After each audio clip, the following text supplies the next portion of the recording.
Hello students, good morning. आज के इस वीडियो में हम पढ़ेंगे एनसीईआरटी कक्षा 9 गणित की एक्सरसाइज 1.3 संख्या पद्धति नंबर सिस्टम। इस प्रश्नावली को शुरू करने से पहले आपसे छोटी सी रिक्वेस्ट है कि आप चैनल को सब्सक्राइब कर लें, वीडियो को लाइक करें, अपने दोस्तों के साथ शेयर करें। चलिए शुरू करते हैं। पहला प्रश्न ये रहा, निम्नलिखित भिन्नों को दशमलव रूप में लिखिए और बताइए कि प्रत्येक का दशमलव प्रसार किस प्रकार का है। किस प्रकार से मतलब है कि इसकी आवृत्ति शांत है या अशांत है। ठीक है, सिर्फ आवृत्ति के बारे में पता करना है आपको। तो इसका तरीके बहुत सारे हैं, खासकर दो तरीके ज्यादा यूज किए जाते हैं, जिसमें से पहला तरीका ये है कि हम इसमें भाग देंगे ऊपर की संख्या में, अंश में हर का भाग देकर देखेंगे, और यदि जो आवृत्ति वो रिपीट हो रही है या नहीं हो रही है, ठीक है, या फिर वो शांत है या अशांत है, उन चीजों को हम यहाँ पर देखेंगे। तो सबसे पहले हम 36 में हम 100 का भाग देकर देखते हैं। 100 का भाग 36 को यहां लिखेंगे, ठीक है, और 100 को भी यहां लिखेंगे। यहां पर हम आंसर लिखेंगे, ठीक है। 36 का भाग हम 100 में देंगे, कितनी बार जाएगा? नहीं जाएगा ना, तो पॉइंट लगा लेंगे जीरो लगाकर, तो 360 हो गए। 360 में जब हमने 100 का भाग दिया तो कितनी बार जाएगा? 3 बार जाएगा, ठीक है। अब 360 लगा दिए यहां पर ना, तो कितने बचे? 300 घटाएंगे, ठीक है, तो ये बचे हमारे पास में केवल 60। अब 60 में फिर 100 को भाग देंगे तो नहीं जाएगा, है ना, इसलिए फिर से हम क्या करेंगे? एक जीरो लगा लेंगे, क्योंकि पॉइंट हम पहले लगा चुके हैं। अब 600 में हम 100 का भाग देंगे तो 6 बार जाएगा, यहां पर 6 लिखेंगे, और यहां पर हमारे पास में कुछ भी नहीं बचेगा। कुछ भी नहीं बचेगा मतलब यहां पर इसका मान निकल कर आता है 0.36। अब आवर्ती की बात करें तो पॉइंट के बाद में सिर्फ 2 संख्याएं तक चलकर ये रुक जाता है, मतलब इसकी आवृत्ति कैसी है? आवृत्ति इसके शांत आवृत्ति लिखेंगे यहां पर, शांत आवृत्ति, ठीक है। ये पहला हो गया। अब दूसरा करो, देखो इसी तरह से हम करेंगे, हम लिखेंगे 1 यहां पर और 11 यहां पर। अब 1 का भाग देंगे 11 में तो नहीं जाएगा, जीरो लगाकर पॉइंट लगा देंगे, पॉइंट लगाने से यहां हो गया, एक जीरो लगा दिया, ठीक है। अब 10 में नहीं जा रहा तो एक जीरो यहां लगा दिया। अब 100 हो गया हमारे पास में। 100 में हम भाग देंगे किसका? 11 का, तो 11 9 99। फिर कितना बचेगा? सिर्फ 1 बचेगा, है ना। 1 बचने से क्या होगा? अब 11 भाग देंगे तो नहीं जाएगा, हमने पॉइंट लगा रखा है इसलिए जीरो उतार लेंगे, ठीक है। अब 10 में मिल जाएगा तो एक और जीरो उतारने के लिए यहां जीरो लगाएंगे, फिर जीरो, है ना। तो फिर 11 9 99, 1 9 बार, तो यहां पर बचेगा 1, ठीक है। अब 1 बच गया, उसी तरीके से फिर से क्या करेंगे? जीरो लगा लेंगे यहां पर, 10 में नहीं जाएगा, फिर हम क्या करेंगे? जीरो और लगाने के लिए यहां पर जीरो लगाएंगे, 11 9 99, फिर 1 बचेगा। इसका मतलब इस तरह से जो संख्या है वो रिपीट होती जा रही है। कौन सी संख्या रिपीट हो रही है हमारे पास में? ये वाली संख्या रिपीट हो रही है, 9 वाली। मतलब हम इसको लिख सकते हैं 0.9, ये 09, ये संख्या रिपीट हो रही है, इसके ऊपर बार का चिन्ह लगा देंगे। तो इसकी आवृत्ति कैसी है? इसकी आवृत्ति है अशांत आवृत्ति, ठीक है। अब ये जो अशांत आवृत्ति भी 2 प्रकार की होती है, नवसानी और अनवसानी। हर बार नई संख्या आती है तो नवसानी है, और हर बार पुरानी संख्या आती है, मतलब ये चिन्ह जिसके ऊपर लग जाता है ना वो संख्या कैसी होती है? अनवसानी। तो यहां पर अनवसानी लिखेंगे, यहां पर अनवसानी, ठीक है। आगे बात करेंगे हम 4 से 1/8। पहले तो इसको साधारण संख्या में बदलो, 8 चौक 32 और 1 33/8, ठीक है। अब 33/8 आ रहा है इसमें, तो हम उसी तरीके से यहां पर लिखेंगे 33, यहां पर देंगे 8, तो 8 चौक 32, 4 बार गया, 1 बच गया। अब 1 में जाएगा नहीं, हमने पॉइंट लगा दिया, तो यहां पर 10 कर लेंगे, इसको 8 में भाग देंगे 1 बार, 8 एकम 8, बचेंगे कितने? 2 बचेंगे। अब 2 में नहीं जाएगा तो यहां पर एक जीरो लगा लेंगे, पॉइंट लगा हुआ है, तो 8 दूनी 16। अब कितने बचे? यहां पर 4 बचे, पॉइंट लगा हुआ, तो एक जीरो लगा लेंगे, 8 में जो 40, मतलब आगे जाकर संख्या खत्म हो जाती है, ठीक है। इसलिए इसकी आवृत्ति कैसी है? आवृत्ति इसकी शांत आवृत्ति, शांत आवृत्ति। तो आपको समझ में आ गया होगा शांत और अशांत आवर्ती कैसे देखते हैं। भाग देने पर जहां पर कभी न कभी शेषफल शून्य आ जाता है वो आवर्ती शांत होती है, और जहां पर शेषफल कभी भी शून्य नहीं आता, संख्या रिपीट होती रहती है, उनकी आवर्ती होती है अशांत आवर्ती। अशांत आवर्ती दो तरह की होती है, जिनके ऊपर इस तरह का बार का चिन्ह लग जाता है, मतलब संख्या बार बार वही संख्या रिपीट हो रही है तो वो अनवसानी होगी। और अगर कोई संख्या रिपीट नहीं होती और हर बार अलग अलग संख्या आती जा रही है तो वो हो जाती है नवसानी संख्या है, नवसानी आवर्ती। ठीक है, तो ये 3 सवाल हो गए। अब और आगे चलते हैं। 14 सवाल देखो, 3/13 उसी तरीके से लिखेंगे, 3 यहां लिखेंगे, 13 यहां लिखेंगे। 3 में भाग देंगे हम 13 का तो नहीं जाएगा, 0 लगाकर पॉइंट लगा देंगे, जिससे यहां पर लेंगे हम 30 में अगर 13 भाग देंगे तो 13 दूने 26, कितने बचेंगे? 4 बचेंगे। आगे पॉइंट लगा हुआ इसलिए हम 0 उतार लिया, 13 26 13 39, कितने बचा? केवल 1 बचेगा। अब हमारे पास में क्या है? पॉइंट लगा हुआ इसलिए हमने एक 0 और उतार ली। अब 10 में भी नहीं जाएगा तो एक 0 यहां लगा, फिर एक 0 और यहां लिख देंगे। ठीक है, 13 भाग देंगे, 13 7 91। ठीक है, अब कितने बचे? यहां पर 9 बचे। 9 में जाएगा नहीं इसलिए क्या कर लेंगे, यहां पर पॉइंट लगा हुआ तो एक 0 लिख लेंगे। तो 13 छक्की 78, क्योंकि 13 7 91 हो जाते हैं, ज्यादा हो जाता है। अब यहां पर कितने बचे? यहां पर बचेंगे हमारे पास में, देखो 10 में से 8 गए तो 2 बचेंगे, और यहां पर 8 बचे, 8 में 7 गए तो 1 बचेगा। अगली संख्या उतार लेंगे, अगली संख्या कुछ है नहीं तो यहां पर हम 0 लगा लेंगे। तो 13 7 91, 13 104, 13 नाम 117, 13 नाम 117। फिर से यहां पर क्या बचेगा? 1 कभी पहले बचा हुआ है, देखो यहां पर 1 यहां पर बचा हुआ है। ठीक है, इसके बाद में संख्या रिपीट होना शुरू हो जाएगी।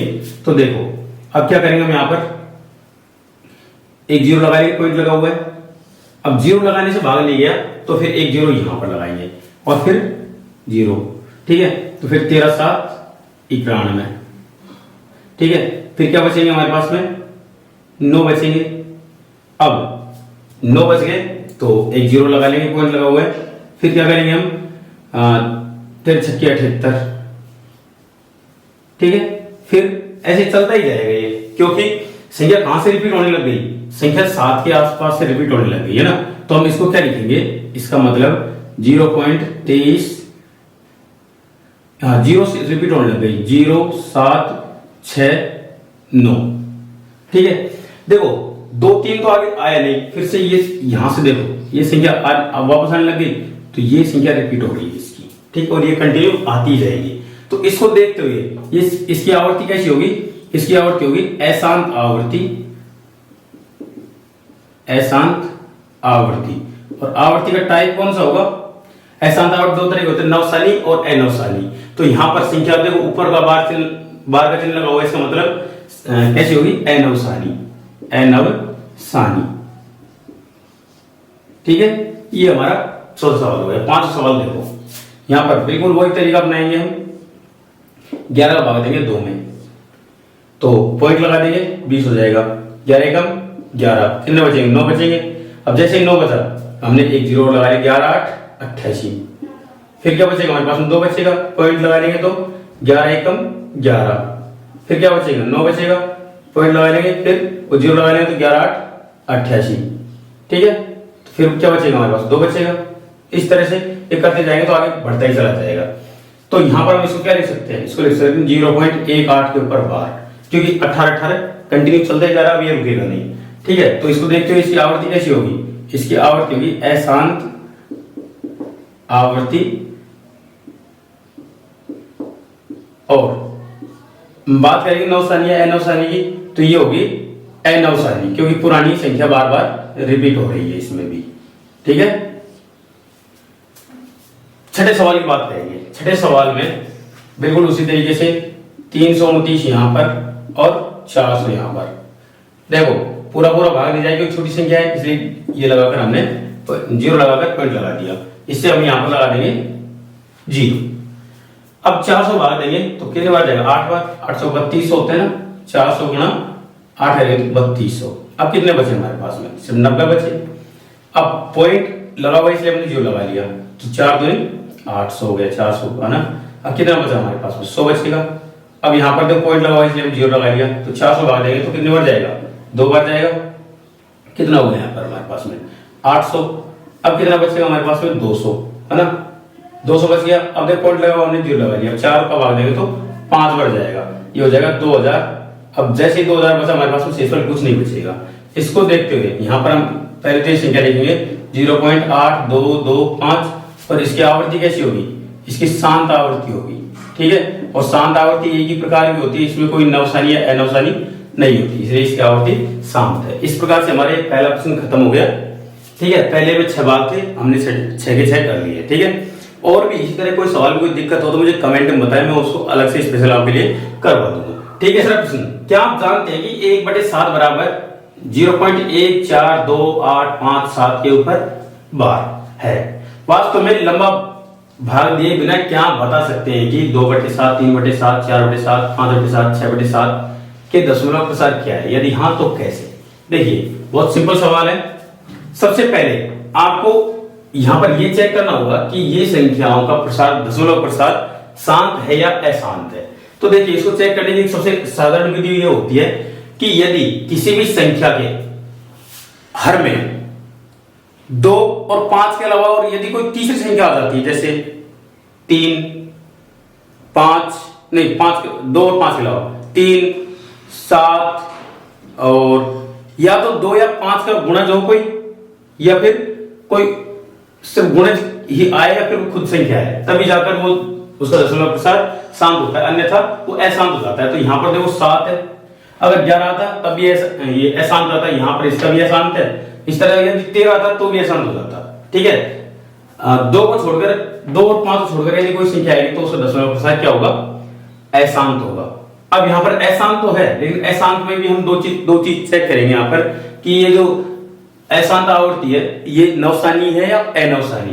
तो देखो नवसानी और अनवसानी चेक करने के लिए हम इस तरह से भाग देंगे, और जैसे ही भाग देने पर कुछ संख्याएं हैं जैसे 1, 4, 2, 8, 5, 7, है ना, 1, 4, 2, 8, 5, 7। यहां पर इन दो संख्याओं के बीच में जैसे मान लीजिए हम भाग देने पर यहां पर पहले संख्या क्या आ जाती है, 1 आ गई, और बाद में यहां पर आ गई 7 आ गई, ठीक है। तो इसका मतलब जैसे भी यदि इनमें से कोई भी एक संख्या आ जाती है भाग देने के बाद में, या 2 संख्या आ जाती है, एक सिंपल ये मान के चले कि एक संख्या आ जाती है, तो उसकी आवृत्ति कैसी हो जाएगी, नवसानी संख्या हो जाएगी। क्यों? क्योंकि उसकी आवृत्ति बार बार रिपीट होने वाली होगी। तो यहां पर देखो, यहां पर तो साफ साफ दे रखा है कि इसकी आवृत्ति रिपीट हो रही है बार बार, इसलिए इसकी आवृत्ति कैसी है, अशांत अनवसानी आवृत्ति है, ठीक है। तो पहले लिखेंगे अशांत अनवसानी आवृत्ति। ये तो बात होगी उस ऊपर वाले की। अब इनमें से किसी एक को लेकर देख लेते हैं, ठीक है। जैसे मान लीजिए हमने 2/7 लिया, इसका मतलब है हम इसको ऐसे लिखेंगे, 7 यहां लिखेंगे, 2 यहां लिखेंगे, 2 में भाग जाएगा नहीं, 0 लगा पॉइंट लगा देंगे तो ये 20 हो जाएगा। तो 7 दूनी 14, बचेंगे कितने, 6 बचेंगे, पॉइंट लगा रहे इसलिए 0 है ना। तो 7 8 56, बचेंगे कितने, 4 बचेंगे। अब पॉइंट लगा हुआ तो ये 7 5 35, ठीक है। कितने बचेंगे, फिर 5 बचेंगे। अब 5 बचेंगे तो हम पॉइंट लगा हुआ है, ये कर दिया 7 7 49, ठीक है। फिर क्या बचेगा, 1 बचेगा। अब 1 बचेगा तो हम क्या करेंगे, इसमें 0 लगा देंगे। तो 7 एकम 7, क्या आया, 3 आया, 0 लगा लिया, 7 के 28। आगे देखो कितने बचेगा, 2 बचेगा, ठीक है। तो 0 लगा लिया कितना हो जाएगा, 20 हो जाएगा। अब 7 दूनी 14, फिर क्या बचेगा, 6 बचेगा। अब यहां पर आप देखेंगे कि हमें पहले एक ऐसी कंडीशन पहले आ चुकी है, ठीक है। तो हमारी इस संख्याओं में क्या दिख रहा है आपको, 2 दिख रहा है, फिर से क्या दिखा आपको, 2 दिखा। तो मान लीजिए इनमें से कोई एक संख्या सबसे पहले जो आ जाती है, वही संख्या अगर दोबारा आ गई तो वहां से वो संख्या फिर से रिपीट होने लग जाएगी। इसका मतलब है कि यहां पर हम 2/7 को लिख सकते हैं 0.28571 पर ऊपर बार, ठीक है। इसका मतलब इसकी आवृत्ति कैसे हो जाएगी, अशांत अनवसानी आवृत्ति, अशांत अनवसानी आवृत्ति, ठीक है। अगर आप चाहे तो मैं एक और करके बता सकता हूं आपको। जैसे मान लीजिए कि हम 6/7 का ले लेते हैं। 6/7 को हम कैसे लिखेंगे, यहां पर मैं यहां पर 7 लेता हूं, यहां पर 6 ले लेता हूं, तो 0 लगाए पॉइंट लगाएंगे तो 60 हो जाएगा। अब 7 को भाग देंगे तो 7 और 8 56, 4 बचेगा, है ना। पॉइंट लगा हुआ है इसलिए 40 कर दिया, 7 5 35, 5 बचेगा। पॉइंट लगा हुआ 50 कर देंगे, 7 7 49, 1 बचेगा। पॉइंट लगाकर 10 कर दिए, 7 एकम 7, 3 बचेंगे, ठीक है। अब 30 कर देंगे इसको तो 7 के 28, कितने बचे, 2 बचे, 2 बच गए। अब इसमें हम 0 लगा इसको 20 कर देंगे तो 7 दूनी 14, ठीक है। कितने बचे, 6 बचे, ठीक है, 6 बचे। तो अब देखो इसको क्या कर दिया हमने, 0 कर दिया। 0 कर दिया तो क्या हो गया, 7 को भाग देंगे तो 7 8 56, फिर से वो 4 बचेगा। आगे हम नहीं देंगे, क्यों, क्योंकि हमारे पास में ये जो संख्या है ना, इनमें से हमारी पहली संख्या क्या आ गई, 8 यहां आ गई थी। अब फिर से हमने यहां भी ये 8 आ गई, देखो ये 8 आ गई, इसमें नहीं, हम उस वाले की बात करें 6/7 की, तो इसमें देखो 8 फिर से आ गई और 8 फिर से आ गई, मतलब इससे पहले वाले तक की सारी संख्या है ना, ये रिपीट हो रही है। तो हम इसको लिख सकते हैं 6/7 बराबर 0.857142, इनके ऊपर हम 12 चिन्ह लगा देंगे, इसलिए इसकी आवृत्ति क्या हो जाएगी, अशांत अशांत अनवसानी। देखिए तीसरा सवाल, निम्नलिखित को P/Q के रूप में व्यक्त कीजिए जहां P और Q पूर्णांक है। P/Q का मतलब है कि इसको परिमेय संख्याओं के रूप में हमको लिखना है, ठीक है।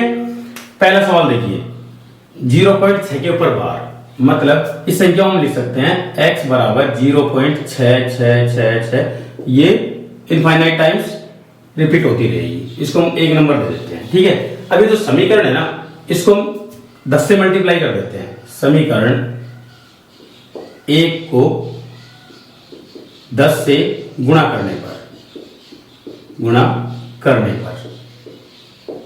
ऐसा गुणा करने से क्या होगा कि ये हो जाएगा 10x बराबर, ये हो जाएगा, ये 6 इधर आ जाएगा 10 से गुणा करने पर, तो ये हो जाएगा 6.6666, इस तरह से, ठीक है, 2 नंबर। अब हम इसको P/Q के रूप में व्यक्त करने के लिए क्या करेंगे, समीकरण है ना, ये जो समीकरण है 2, इसमें से हम 1 को घटा देंगे, ठीक है। समीकरण 2 में से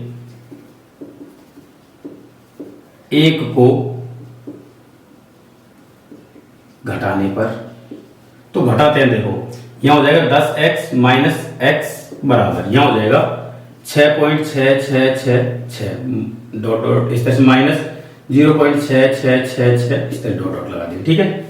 अब देखो यहां तो बचेगा 9x बराबर, यहां पॉइंट के बाद की संख्या दोनों तरफ बराबर है, तो हमारे पास यहां बचेगा केवल 6, तो x बराबर हो जाएगा 6/9। ये हो जाएगा हमारा पहला सवाल P/Q के रूप में, ठीक है। दूसरा देखो, यहां पर इसी तरीके से ये जो है इसको हम मान लेंगे x बराबर 0.477, हमारे यहां पर बार बार रिपीट होता रहेगा, इसको 1 नंबर दे देंगे, ठीक है।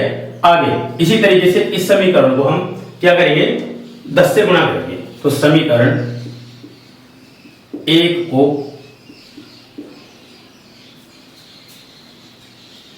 10 से गुणा करने पर क्या होगा हमारे पास में, 10 से नहीं, इसको 100 से गुणा कर देते हैं, 100 से गुणा करने पर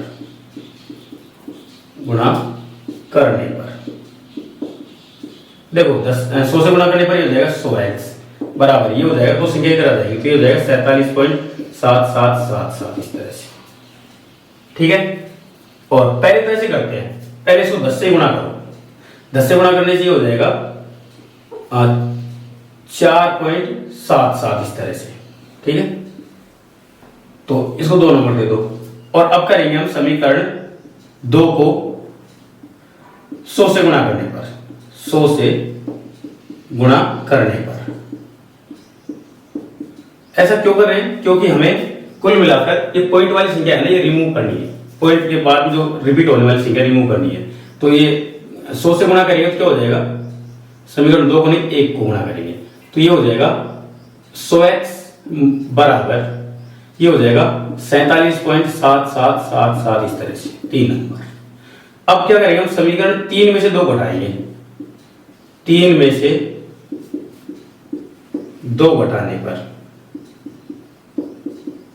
तो घटाते हैं, देखो ये हो जाएगा 100x माइनस 10x बराबर हो जाएगा 47.7777 माइनस ये हो जाएगा 4.7777। ठीक है, अब देखो घटाया तो यहाँ पर बचेगा 99x 99x, यहाँ पर देखो पॉइंट के बाद ही सारी संख्या समान है वो घट गई, और 47 में से 4 गए तो 43 बचे, तो x बराबर हो जाएगा 43/99। तो ये हो गया हमारा x का मान 43/99 p/q के रूप में।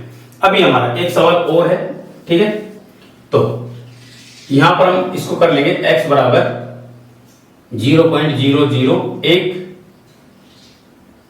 उसके बाद में 0.001 इस तरह से संख्या रिपीट होती चली जाएगी, इसको 1 नंबर दे दो। ठीक है, अब यहां पर देखो इसको हम किस चीज से गुणा करेंगे, देखिए पहले थोड़ा सा बोर्ड यहां से इसको मिटा लेते हो, अगर आपने नहीं लिखा है तो आप इसको वीडियो रोक कर इसको लिख ले, फिर मैं ये भाग मिटाऊंगा थोड़ा सा। ठीक है, पॉइंट के बाद में कितनी संख्या रिपीट हो रही है, 3, इसका मतलब हम यहाँ पर इसको 1000 से गुणा करेंगे, तो समीकरण 1 को 1000 से गुणा करने पर, समीकरण 1 को 1000 से गुणा करने पर गुणा करते हैं, देखो ये हो जाएगा 1000 x बराबर ये हो जाएगा 0.00 नहीं, ये हो जाएगा 001.001 इस तरह से संख्या रिपीट होती चली जाएंगी, ये हो गए 2 नंबर। अब सीधे सीधे समीकरण 2 में से हम 1 को घटा देते हैं, समीकरण 2 में से 1 को घटाने पर क्या बचेगा, देखो 1000 x माइनस x हो जाएगा, और इधर को 1.001 इस तरह से, इसमें से घटाएंगे हम 0.001 ये संख्या, तो हमारे पास बचेगा, देखो पॉइंट के बाद संख्या घट गई, केवल 1 बचेगा, तो यहाँ पर 999x, तो x बराबर होगा 1/999, ये हो जाएगा तीसरे भाग का p/q के रूप में। तो ये हमारा तीसरा जो सवाल है उसके तीनों भाग हो गए। अब हम चौथे सवाल की तरफ चलते हैं। देखिए चौथा सवाल 0.9999 को ये आगे तक रिपीट हो रहा है ना, को p/q के रूप में व्यक्त कीजिए। ठीक है, तो इसको p/q के रूप में व्यक्त करने के लिए हम क्या करेंगे, सिंपल वही तरीका, x बराबर 0.9999 ये इनफाइनाइट टाइम्स लिखेंगे, इसको 1 नंबर दे दिया। ठीक है, अब ये जो समीकरण 1 है इसको हम किससे गुणा करेंगे, 10 से। समीकरण 1 है ना, इस समीकरण 1 को हम 10 से गुणा कर देंगे, 10 से गुणा करने पर, ऐसा करने पर क्या होगा, हमारे पास में हो जाएगा 10x बराबर 9.9999 ये हो जाएगा, इसको 2 नंबर दे दिया। ठीक है, अब क्या करेंगे हम, ये जो समीकरण है 2, इसमें से समीकरण 1 को घटाएंगे, समीकरण 2 में से 1 को घटाने पर तो क्या होगा, देखो 10x माइनस x हो जाएगा, और इधर को 9.999 ये इनफाइनाइट टाइम से, इसमें से 0.999 ये घट जाएगा, तो घटने पर क्या बचेगा, केवल 9 बचेगा, और इधर को 9x बचेगा, तो x बराबर 9/9, मतलब x बराबर 1। मतलब हमारे पास में ये जो संख्या है ना x बराबर 0.999 और यहाँ पर x बराबर 0.99, इसका मतलब ये हो गया कि हमारे पास में 0.999 ये बराबर किसका, कि 1 के। ठीक है, तो देखने में तो लगता नहीं कि ये बराबर होगी, लेकिन ये बराबर होती ही है क्योंकि इनफाइनाइट टाइम्स है। ठीक है, तो इनका जो डिफरेंस है वो इतना माइन्यूट होता है कि उसको हम नेग्लिजिबल मानते हैं, इसलिए ये दोनों संख्याएं बराबर होती है। आश्चर्यजनक चीज है ना ये।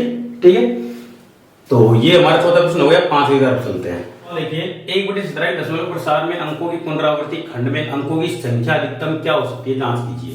देखिए वैसे तो हम बता सकते हैं कि यहाँ पर 17 है, इसका मतलब 17 से कम ही होगी इसके आवृत्ति वाले खंड में अंकों की ना, तो 17 से कम कितना होगा, मैक्सिमम 16। यहाँ पर अधिकतम की बात कर रहे हैं, है ना, तो अधिकतम 16 अंक पुनरावृत्त हो सकते हैं, मतलब दोबारा रिपीट हो सकते हैं। तो जांच करने के लिए बोल रहे हैं कि जांच कीजिए, तो जांच करने के लिए हम भाग देंगे 17 में किसका, 1 में 17 का भाग देंगे तो नहीं जा रहा भाग, लगा दिया हमने, पॉइंट लगाने से 10 हो गए, 10 में भी नहीं जा रहा तो हमने एक और 0 लगा दिया, तो ये हो गए 100। ठीक है, तो 17 जो 85 हो गए। जब हमने घटाए तो कितने बचे, अब भाग देंगे 17 का 15 में, 15 में भाग नहीं जाता है। ठीक है, हमने आगे पॉइंट लगा रखा है। ठीक है, अब पॉइंट लगा रखा है तो हम क्या करेंगे, एक 0 उतार लेंगे आगे, तो 17 का भाग आप 150 में देंगे। ठीक है, तो 17 पंजो 25, 17 छक्की 102, 17 119, 17 अंट्यो 17 8 बढ़ जाए, गुना कर लेते हैं, 17 गुना 8 है, 8 7 56 चलेगी 5, 8 8 5 13 136, 17 136 बचे कितने हमारे पास में, 4 1 14 बचेंगे। पॉइंट लगा रखा है इसलिए हम यहाँ पे 14 और 0 उतार 140 हो गए। फिर से देखेंगे तो 136 8 बार जाएगा 136, कितने बचेंगे, यहां पर केवल बचेंगे 4। ठीक है, अब पॉइंट लगा रखा है तो 0, 17 34 33 51, 17 दूना 34 है ना, 34। देखो जब तक जो शेष बचा हुआ है जैसे 15 14 उस तरह की संख्या वापस नहीं आ जाएगी तब तक ये संख्या रिपीट होती रहेगी। तो यहाँ पर कितने बचेंगे, केवल 6 बचेंगे। ठीक है, अभी तक इसमें कोई 6 नहीं आया यहाँ पर है ना। अगर इसे एक 0 उतार लेंगे तो ये हो जाएगा हमारे पास में 60, 51।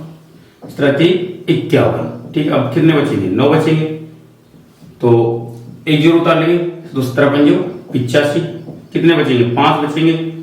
ठीक है, 0 उतारने के बाद 50 हो गए, तो 17 34 33 51, तो 17 दूना 34, कितने बचेंगे, 16 बचेंगे, है ना। फिर से हम क्या कर लेंगे, इधर देखो मैं इसको यहाँ पर लिख रहा हूँ, 16 बचे हुए हमारे पास में, 0 लगा लेंगे तो कितनी बार जाएगा, 17 × 136 होते हैं, 17 गुना 9 कर लेते हैं, 17 गुना 9, 9 7 63, असल की 6, 9 1 9 और 6 15, 153, 153, कितने बचेंगे, 7 बचेंगे। अब 7 बचे, फिर 0 लगा लिया, कितने हो गए, 17 चौक 68, 2 बचेंगे, 0 लगा लेंगे, 17 दूनी 34, तो 17 एकम 17, फिर कितने बचेंगे, 3 बचेंगे, 0 लगा लेंगे, 17 एकम 17, 13 बचेंगे, 0 लगा लेंगे, तो 17 17 102, 17 119, 17 119। ठीक है, अभी तक कोई संख्या फिर से रिपीट नहीं हुई है ना। तो अब कितने बचेंगे, 11 बचेंगे, फिर 0 लगा लेंगे, तो 17 102, 102, फिर 8 बचेंगे, 0 लगा लेंगे, तो 17 68, 12 बचेंगे। आगे देखो यहाँ पर 12 बचेंगे, 0 लगा लिया है ना, 17 119, 119, कितने बचे हमारे पास में, केवल 1 बचेगा। अब देखो हमारे पास में यहाँ कहीं पे कोई एक ऐसी संख्या है जो पहले 1 बचा हुआ है, यहाँ पे भी नहीं बचा, यहाँ पे भी नहीं बचा, यहाँ कहीं पे भी 1 नहीं बचा हुआ है। ठीक है, तो अब क्या करेंगे, हम यहाँ पर 0 लगाएंगे, 0 लगा लेंगे, 0 लगाने से कुछ नहीं हुआ है ना। अब देखो फिर यहाँ 0 लगाएंगे तो ध्यान दें 0 फिर से रिपीट होने लगा है, इनमें से और कोई संख्या फिर से रिपीट नहीं हो रही, तो 17 × 85। ठीक है, अब कितने बचेंगे, 15 बचेंगे। देखो पहले 15 बच चुका है। ठीक है, इसका मतलब इससे पहले वाली जो संख्या थी ना वहां तक ये संख्या रिपीट होगी, मतलब कहां तक होगी, ये संख्या केवल यहां तक ही रिपीट होगी, बस ये आगे नहीं लेना है। अब ये संख्या यहां से ये संख्या फिर से आने लगेगी। देखो 5 आ गया, फिर 8 भी आएगा, फिर 8 आएगा, फिर 2 आएगा, 3 आएगा, 5 आएगा, 2 आएगा, इस तरह से संख्या फिर से कंटिन्यू रिपीट होने लगेगी। तो इसमें ये टोटल संख्या गिनेंगे तो ये होंगी 17 है तो या 16 होगी, 1 2 3 4 5 6 7 8 9 10 11 12 13 14 15 16। ठीक है, यहां से तो फिर से रिपीट होने लगेंगे, तो हम इसके ऊपर ऐसे लिख सकते हैं, हमने कितने का भाग दिया था, 1/17, मतलब 1/17 बराबर हम लिख सकते हैं इसको 0.05882 352 9 4 1 1 7 6 4 7, इन सब के ऊपर बार लगा देंगे। ठीक है, इन सब के ऊपर मतलब ये संख्या है इससे रिपीट हो रही है। तो ये हमारा 5वां सवाल हो गया। देखिए छठा सवाल, P बटे Q की संख्या के अन्य उदाहरण लीजिए जहां P व Q पूर्णांक है जिनका एक के अतिरिक्त कोई अन्य उभयनिष्ठ गुणनखंड नहीं है और जिनका सान दशमलव निरूपण है। क्या आप अनुमान लगा सकते हैं कि Q में कौन सा गुण होना चाहिए? ध्यान दें, हमको अपनी मर्जी से ऐसे एग्जाम्पल ले रहे हैं तो हम कोई से भी ले सकते हैं। बस आपको ध्यान रखना है कि हम P का मान तो कुछ भी ले सकते हैं, 1 2 3 4 इस तरह से कोई भी संख्या ले सकते हैं। ध्यान रखें शांत दशमलव लेकर आना है ना, इसलिए Q का मान 2 व 5 के गुणज होने चाहिए, 2 व 5 की घात के रूप में होने चाहिए, है ना। जैसे एग्जांपल के तौर पर हम Q का मान ले लेते हैं, 8 ले लिया, 2 ले लिया, 4 ले लिया या 16 ले लिया, 32 ले लिया। इसके साथ साथ में हम यहां पर ले सकते हैं 8 में 40 भी ले सकते हैं, 40 है ना, दोनों का गुणज भी ले सकते हैं, मतलब 2 और 5 का, है ना। तो हम 50 भी ले सकते हैं और हम 100 भी ले सकते हैं, इस तरह 10 भी ले सकते हैं। इस तरह की संख्याएं होनी चाहिए। तो यहां पर ऐसे कौन से हो जाएंगे, जैसे यहां पर P बटे Q, P का मान हम इनमें से कोई सी संख्या ले लेते हैं, मान लीजिए ये ले लिया। Q का मान इनमें से हम कोई संख्या ले लेते हैं, मान लीजिए 50 ले लिया, ठीक है। अब इसको हल करते हैं तो इसका उत्तर ही निश्चित संख्याओं के बाद में जाकर खत्म हो जाएगा। इसका मतलब इसका शांत आवर्ती होगी। तो देखो यहाँ पर कैसे होगा, 3 में भाग नहीं जाएगा तो हम क्या करेंगे, 0 लगाकर पॉइंट लगा देंगे तो 30 हो जाएगा। और जब 30 में 50 भागे तब भी नहीं जाएगा तो 0 लगा लेंगे, अब हो जाएगा 300। 300 में 50 भाग देंगे तो सीधे सीधे 6 बार जाएगा, मतलब इसकी आवृत्ति क्या होगी, शांत दशमलव होगी, ठीक है। तो ऐसे एग्जाम्पल बहुत आसान है। ध्यान रखना है Q के मान 2 व 5 के गुणज के रूप में होना चाहिए, 2 और 5 दोनों गुणनफल होना चाहिए, या फिर 2 और 5 की घातों के गुणनफल के रूप में होना चाहिए। जैसे 2 की घात 2 का मतलब 4 होता है, 5 की घात 2 मतलब 10 होता है, या 3 की घात ले सकते हैं, 4 भी ले सकते हैं, आपकी मर्जी है। तो इस प्रकार से छठा सवाल हो जाता है। देखिए 7वां सवाल, ऐसी 3 संख्याएं लिखिए जिनके दशमलव प्रसार अनावसानी में अनावर्ती हो। अनावसानी मतलब बार बार नई संख्या नहीं आनी चाहिए, पुरानी आनी चाहिए, ठीक है। और अनावर्ती मतलब जिनकी आवर्ती भी नहीं होनी चाहिए, ठीक है। तो ध्यान रखिए ऐसी संख्याएं जो अभाज्य संख्याएं होती है ना, वो सारी अनावसानी अनावर्ती संख्या होती हैं, उनके ऊपर यदि अंडर रूट का चिन्ह लगा दिया जाए तो ठीक। तो यहाँ पर सिर्फ एग्जाम्पल लेने के लिए पूछ रहे हैं, तो यहाँ पर हम लेते हैं under root 2, under root 3, under root 5, ठीक है। और हम इसको पाई का मान भी ले सकते हैं। तो आप इसका पता कैसे करेंगे कि इनका दशमलव प्रसार अनावसानी अनावर्ती है, तो इनका भाग देकर चेक करेंगे, ठीक है। तो इसमें भाग देंगे, भाग देने के लिए हम क्या करेंगे, इसका वर्गमूल निकालेंगे। तो वर्गमूल निकालने के लिए क्या करेंगे, 1.1414, ठीक है। इस तरह से संख्या निकल कर आती हैं। और इसका निकालेंगे तो ये होएगा 3.732, कुछ ऐसे संख्या निकल कर आती है। ये संख्या रुकती नहीं है, आगे चलती जाती है। इस तरह से इसका मान भी होगा। इसका मान क्या होता है, 22/7 में भाग देंगे तो 3.142, कुछ ऐसी संख्या चलती जाती है। आगे भाग देने पर पता चलेगा कि ये संख्या बार बार रिपीट भी नहीं होती, ठीक है। रिपीट नहीं होती, हर बार नई संख्या आती है। यहां पर भी कुछ नई संख्या आएगी, रिपीट नहीं होती इसमें कुछ, ठीक है। तो ये संख्या कैसे हो गई, इनका दशमलव प्रसार अनावसानी, मतलब अनावसानी और अनावर्ती है, मतलब इनकी आवर्ती नहीं होती किसी भी संख्या की, ठीक है। ये हमारा 7वां सवाल हो गया, छोटे छोटे सवाल है। 8 सवाल तरफ चलते हैं। देखिए 8वां सवाल, परिमेय संख्याओं 5/7 और 9/11 के बीच 3 अलग अलग अपरिमेय संख्या ज्ञात कीजिए। देखिए पहले अपरिमेय संख्या ज्ञात करने के लिए इन संख्याओं को हम दशमलव प्रसार लिखते हैं पहले। तो 5/7 बराबर क्या होगा, देखो भाग देके देखते हैं। 0.50 हो जाएंगे, 7 7 49, 1 बचेगा, पॉइंट लगाने से 10 हो जाएंगे, ठीक है। 10 में 7 का भाग देंगे तो 7 एकम 7 बचेंगे 3, 30 हो जाएंगे। 7 चौक 28, 2 बचेंगे, 7 दूनी 14, 6 बचेंगे, 60 हो जाएंगे। 7 8 56, 4 बचेंगे, 40 हो जाएंगे। 7 5 35, 5 बचेंगे, 50 हो जाएंगे ना। अब 50 देखो पहली कंडीशन वाली आ गई है ना, इसका मतलब ये संख्या फिर से रिपीट होगी, ठीक है। अब दूसरी कंडीशन निकालेंगे, 9/11 11 भाग देंगे 0.90 हो गए 11 8 88। ठीक है, कितने बचे? 2 बचे, 20 हो जाएंगे। 11 एकम 11 बचे कितने? 9 फिर से आ गए। देखो यहाँ पर 9 फिर से आ गया, इसका मतलब ये संख्याएं रिपीट होगी। अब हमें इनके बीच में अलग अलग 3 अपरिमेय संख्या लिखनी है, मतलब 71 और 0.81 के बीच में एक संख्या लिखनी है जो रिपीट हो रही हो। ठीक है, तो मैं लिख देता हूं यहां पर 0.72727272 इस तरह से ये संख्या लिख दी। मतलब इसका मतलब ये है कि 0.72 रिपीट हो रही है। इस तरह से मैं 0.750 लिख लिया, फिर 750 750 इस तरह से बार बार लिखूंगा मैं ये संख्याएं। ठीक है, तो मैं इसको लिख सकता हूं 0.750। ठीक है, और भी लिखना चाहे तो आप 75 ले लिया, 76 77 78 कुछ भी ले सकते हो 81 से पहले, है ना। तो यहां पर ले सकते हो, मैं जैसे 79 ले रहा हूं 0.795 795 795 795 इस तरह से संख्या रिपीट होती रहेगी।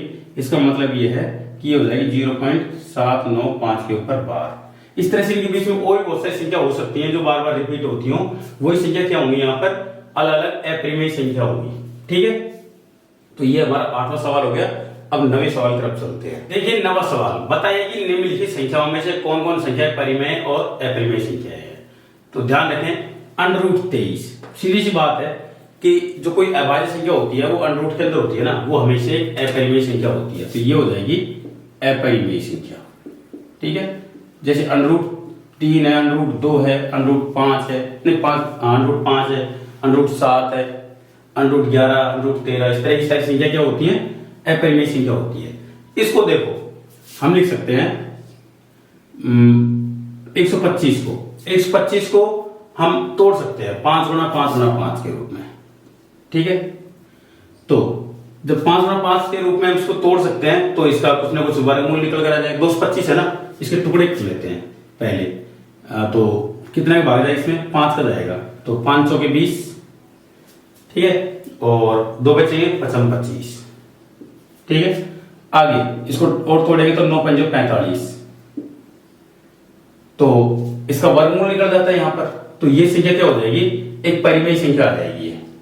ठीक है, जिसके टुकड़े हो सकते हैं और आसानी से किसी भी संख्या को भाग चला जाता हो, वो संख्या एक परिमेय संख्या होती है ना। इसमें देखो भाग जाएगा 5 का, इसमें 9 का भी जाएगा, 5 का जाएगा, तो परिमेय संख्या आ जाएगी। यहाँ पर देखो ये संख्या, इसकी आवर्ती क्या है? बिल्कुल शांत है, इसलिए क्या है? ये परिमेय संख्या है। जिसकी आवर्ती शांत हो जाती है वो परिमेय संख्या होती है। यहां पर देखो चौथे नंबर की ये जो संख्या है, इसकी आवर्ती तो शांत नहीं है, लगातार ये संख्या रिपीट होती जा रही है। ठीक है, लेकिन पुरानी संख्या बार बार रिपीट हो रही है, इसलिए ये क्या है कि एक परिमेय संख्या है। बस इसमें थोड़ा सा आपको अलग ये लगेगा कि इसकी जो आवर्ती है वो अनवसानीय आवर्ती है। ठीक है, परिमेय संख्या है लेकिन इसकी आवर्ती अनवसानीय है। ध्यान रखें, ऐसा लगे तो आप इसकी आवर्ती जरूर लिख के आए, अनवसानीय मतलब पुरानी संख्या बार बार रिपीट हो रही है। इसमें देखो हर बार नई संख्या आ रही है, 1.10 100 1000 फिर 10,000 इस तरह से बढ़ती चली जाएगी। तो ये संख्या हो जाएगी अपरिमेय संख्या। क्यों? क्योंकि एक खासियत होती है ऐसी संख्याओं की जिसमें संख्या हमेशा क्या है? नवसानी हो। तो आवर्ती इसकी क्या हो जाएगी? आवर्ती नवसानी, आवर्ती नवसानी। तो जो नवसानी संख्या होती है उनकी आवर्ती जब नवसानी होती है तो वो संख्या क्या हो जाती है? अपरिमेय। तो यहां पर अपरिमेय सिर्फ 2 संख्याएं हैं, एक ये रही और एक ये रही। बाकी जो बीच की तीनों संख्याएं हैं वो तीनों परिमेय संख्याएं हैं। ठीक है बच्चों, तो इसी 9वें प्रश्न के साथ में हमारी ये जो एक्सरसाइज है ये खत्म होती है। आपको किसी सवाल में कोई दिक्कत आई तो कमेंट करके जरूर बताएं, वीडियो को लाइक करें, अपने दोस्तों के साथ शेयर करें और चैनल को सब्सक्राइब जरूर कर लें। मिलेंगे अगले वीडियो के साथ में। धन्यवाद।